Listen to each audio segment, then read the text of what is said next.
Wamanjika. Welcome friends to part 41 of our God Squad series from Mark as we follow Jesus on the road with his disciples.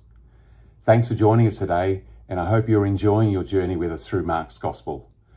My name is Barro from the Melbourne Chapter of God Squad here in Australia, and today I'm coming to you from Wurundjeri land. Today's reading is from Mark chapter 10 verses 1 to 12, where Mark turns his attention to a setting where justice and powers are often overlooked. That is, in marriage and divorce. And he challenges his hearers and us today about these important issues. So the passage begins. Jesus then left that place and went into the region of Judea and across the Jordan.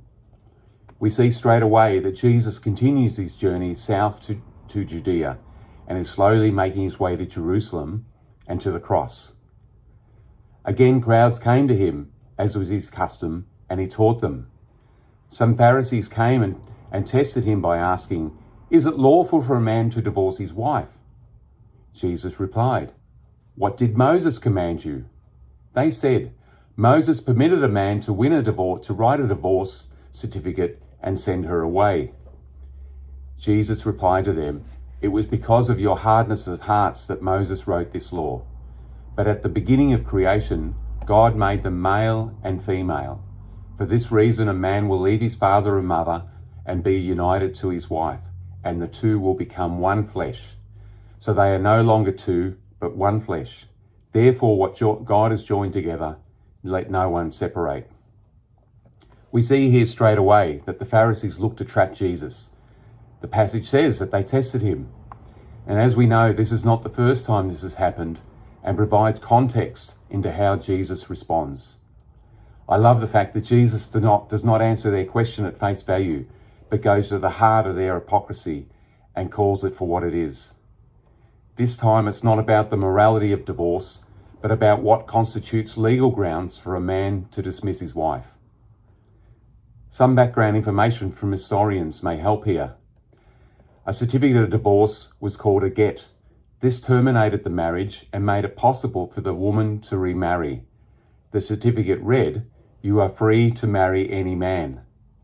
It's interesting to note the certificate was only issued to women.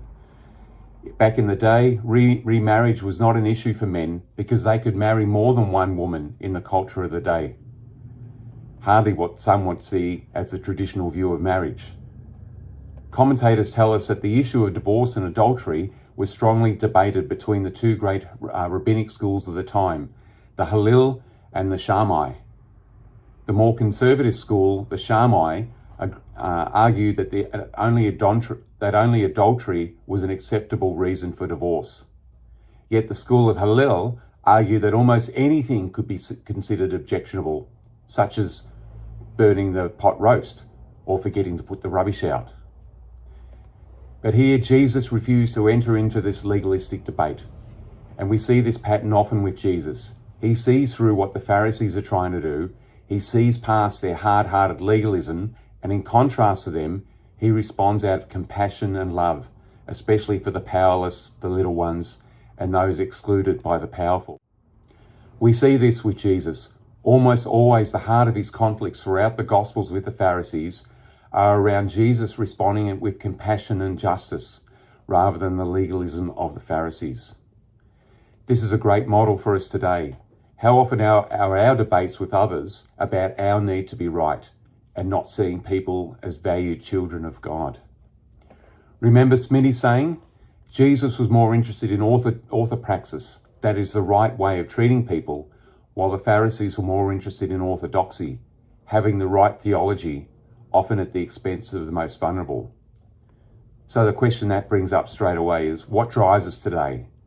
Is it our love and compassion for others, or the need to be right, to be like the Pharisees and to be a legalist? Jesus here addresses the system of male power and privilege, where a woman can be dismissed by her husband and become a social outcast with little or no means of supporting herself. That a man may divorce his wife but not vice versa is both an expression of the institution of patriarchy and a subversion of the intention of God from the beginning of creation, as we're reminded in that passage that we read out before, for the whole and unbroken relationships. The original vision of Genesis shows equality between the marriage partners, not domination. The marriage covenant doesn't mention domination. Instead, it instructs men to leave their homes and become one flesh with their partners. Of course, we know that the Middle Eastern culture of the day was a very male-dominated one, a system that upheld patriarchy. Unfortunately, this is still the case in obvious parts in many parts of the world today, and in subtle ways in many other cultures. At Foothills, where I work here in Melbourne, we run a domestic violence peer support group led by women for women with a lived experience of traumatic family violence. As a man, as a bloke, it's horrific to hear some of the experiences that these women have endured and continue to endure, even at the hands of our courts. The power of patriarchy, male dominance, and treating women as objects rather than equals is still very much present today. Here in Australia, 1 every 10 days, a woman is murdered by their partner or former partner. It's on the rise and it's alarming, and is a direct result of the stuff that Jesus is speaking about here today. And he challenges those around him and us today to do better. The passage continues. When they were in the house again, the disciples asked Jesus about this. He answered, "Anyone who divorces his wife and marries another woman commits adultery against her. And if she divorces her husband and marries another man, she commits adultery." Like many other times in the Gospels, we have Jesus having a private chat with his disciples. And here he reinforces this principle of equality. In the world of that day, like we said before, a Jewish man could not commit adultery against his wife. The definition of adultery was of a married woman with a man other than her own husband. If a man had relations with a married woman who was not his wife, this was considered adultery against the woman's husband, not against his own wife. Again, women are treated not as humans here, but as merely as property, and Jesus challenges this.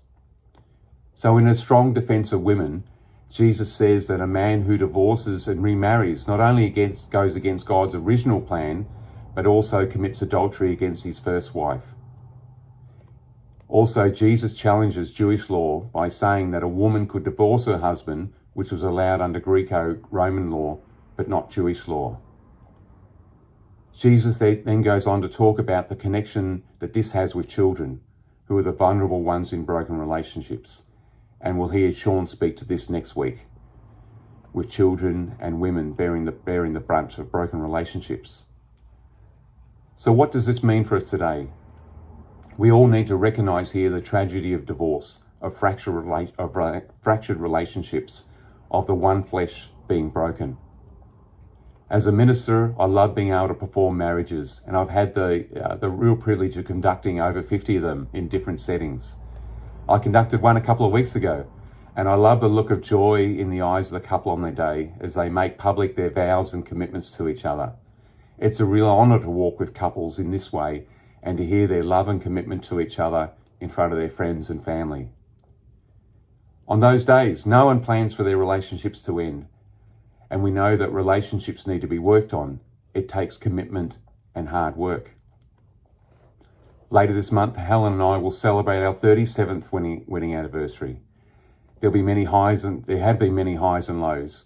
We love each other dearly, and yet I know it takes intentional commitment and hard work to make this happen. It just doesn't happen naturally. Yet the reality is that relationships do fracture for a whole range of reasons. Some because they are abusive and toxic, some lose the ability to communicate together, and some because of infidelity. We all know people who bear the pains of broken relationships, and for some, this can be a lifetime. Some of us have been in that place, and some of us have supported others in their pain, their hurt, their anger, and their confusion. We know that this can be the case for both men and women today.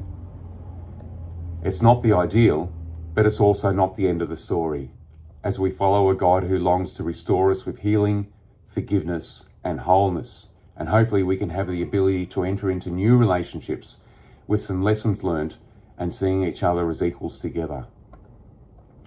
And in today's story, the bottom line for Jesus is that he refuses to overlook the power imbalance, that women must no longer be treated as an object, but as fully equals in the marriage partnership and in life in general. This has implications, especially for us, to see our partners, in fact everyone, as equals, to treat everyone with dignity and respect, and ultimately to see everyone the way God sees them, as loved children of God, as sisters and brothers of worth, not as objects or lesser people for our exploitation or second-class citizens. It not only challenges us personally in our own relationship, but calls us to, as Jesus did, to speak out against the power imbalance wherever we can, wherever we see laws or attitudes in our land that still speak to this patriarchy today. As a bloke, as a male, it's easy to be blind to this, but Jesus wasn't, and calls us to follow him, to not to prop up a system of power and control as the Pharisees did. May today we continue to follow Jesus on the narrow path and offer radical, subversive acts of love to everyone around us, as we remember that Jesus came to comfort the disturbed and to disturb the comfortable. May we continue to do the same today. Amen.